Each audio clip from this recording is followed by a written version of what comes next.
আসসালামু আলাইকুম ওয়া রাহমাতুল্লাহ। আপনাদের সাথে কথা বলছি প্রফেসর ডক্টর মোহাম্মদ মহিউদ্দিন উজ্জ্বল। আমার সামনে যে পত্রিকাটা আছে সেটা হচ্ছে ডেইলি স্টার। তারা নিউজ করেছে the fall of an industrial city.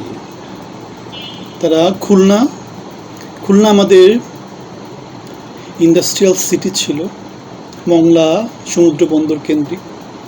এখন সেই সিটিটা খালি, ইন্ডাস্ট্রিগুলা সরে গেছে, লোকজন কর্মসংস্থান হারাচ্ছে, দেশের ইকোনমিতে প্রাণচাঞ্চল্য যে একটু একটু করে কমে যাচ্ছে। খুলনা তার বড় একটা উদাহরণ। খুলনাকে পিছনে ফেলে দিয়ে চিটাগং তাদের বন্দর সুবিধা ইউজ করে এগিয়ে গিয়েছিল।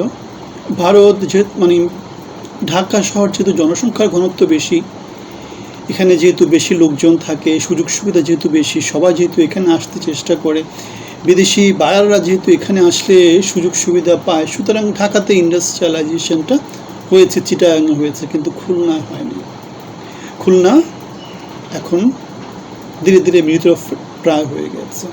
এখন আমরা দেখেছি মংলা বন্দর কেন্দ্রিক একটা চীনের ইন্ডাস্ট্রিয়ালাইজেশন তৈরি করার জন্য বাংলাদেশের সরকার অনেক দিন ধরে চেষ্টা করছে, এবং চীনারাও সেখানে ইন্টারেস্টেড। কারণ চীনারা হচ্ছে যেখানে ব্যবসা করতে পারবে, যেখানে তারা বন্দর সুবিধা পাবে, সারা পৃথিবীর সাথে কানেক্টিভিটি যেখানে তৈরি করতে পারবে, সেটা তাদের জন্য ভালো। কিন্তু এখানে হুমকি হচ্ছে গিয়ে মংলাটা অনেক কাছে ভারতের জিওপলিটিক্যালি সেটা ভারতের জন্য হুমকি স্বরূপ।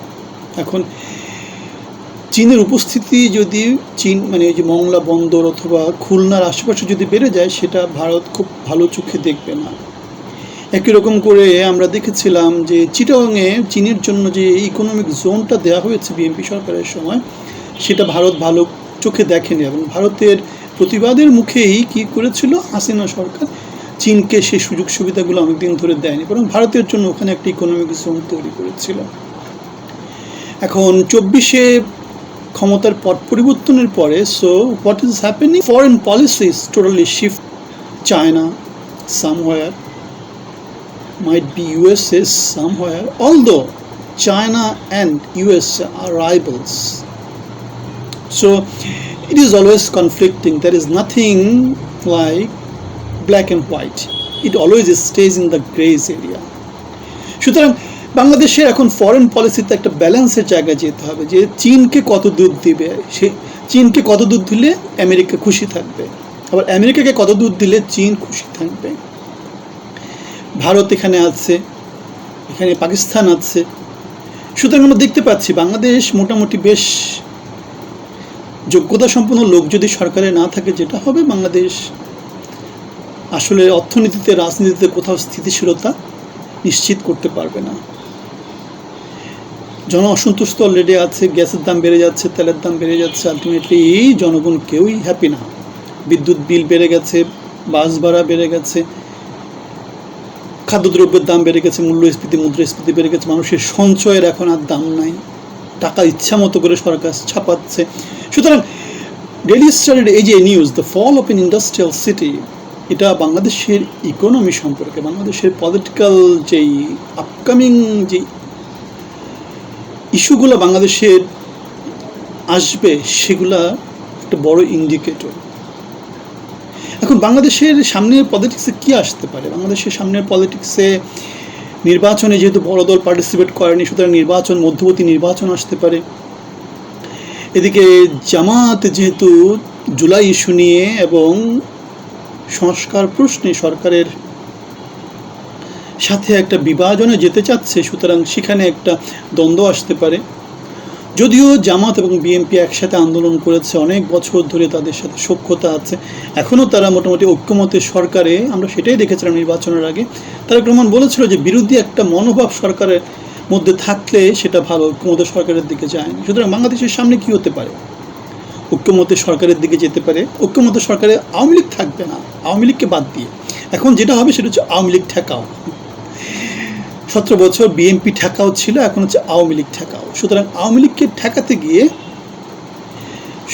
দেশের জনগণের কথা চিন্তা করা হবে না। রাজনৈতিক দলের যারা যারা আছে, পান্ডা, গুন্ডা, সান্ডা, আলিবাবা 40 চোর, তারা একটা প্রভাব বিস্তার করবে।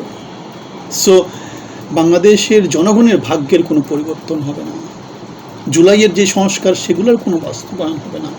ইউনূসের 2 বছরের যে সংস্কার প্রস্তাবনাগুলো, যে সংস্কার আলোচনাগুলো, সেগুলোর কোনো বাস্তবায়ন হবে না। যেটা হবে, Bangladesh is definitely heading towards clash, instability. So if that is the reality, in that case there is no future for Bangladesh economy. বাংলাদেশের ইকোনমির জন্য একটাই ফিউচার, সেটা হচ্ছে বাংলাদেশের রেমিটেন্স আর্নার যারা আছে তারা। আমরা দেখতে পাচ্ছি গ্যাস সংকটের জন্য গাজীপুরে 20% কারখানা, পোশাক কারখানা বন্ধ হয়ে গেছে। বাংলাদেশ থেকে কয়েক বিলিয়ন ডলারের অর্ডার ইউরোপের পোলিশ একটা দেশ উইথড্র করে নিয়ে গেছে। পোশাক শ্রমিকরা, পোশাক শিল্প কারখানা মালিকরা তারা বলছে তারা কারখানা গুটায় ফেলবে। এদিকে এনবিআর সরকার পাগল হয়ে গেছে ট্যাক্স নেওয়ার জন্য। গত বছর এর থেকে প্রায় দ্বিগুণের মতো ট্যাক্সের লক্ষ্যমাত্রা নির্ধারণ করেছে। ট্যাক্সের লক্ষ্যমাত্রা নির্ধারণ করা মানে কি? সব কিছুর দাম বেড়ে যাওয়া। আমরা দেখেছি তেলের দাম বাড়ানোর সময় সারা দেশে কোথাও তেল পাওয়া যায়নি, দ্বিগুণ করে দেওয়ার পরে তেলের সাপ্লাই তারা নিশ্চিত করেছে। গ্যাসের সাপ্লাই কোথাও পাওয়া যাচ্ছে না, বাসা বাড়িতে নানা জায়গাতে হাহাকার চলছে। এখন গ্যাসের দাম যদি বাড়িয়ে দেয় তখন আবার দেখা যাবে যে গ্যাসের সাপ্লাই তারা নিশ্চিত করবে। সরকারি যে প্রতিষ্ঠানগুলো আছে, মেঘনা অয়েল, পদ্মা অয়েল, তারপরে যমুনা অয়েল, এগুলা দেদারসে ব্যবসা করছে।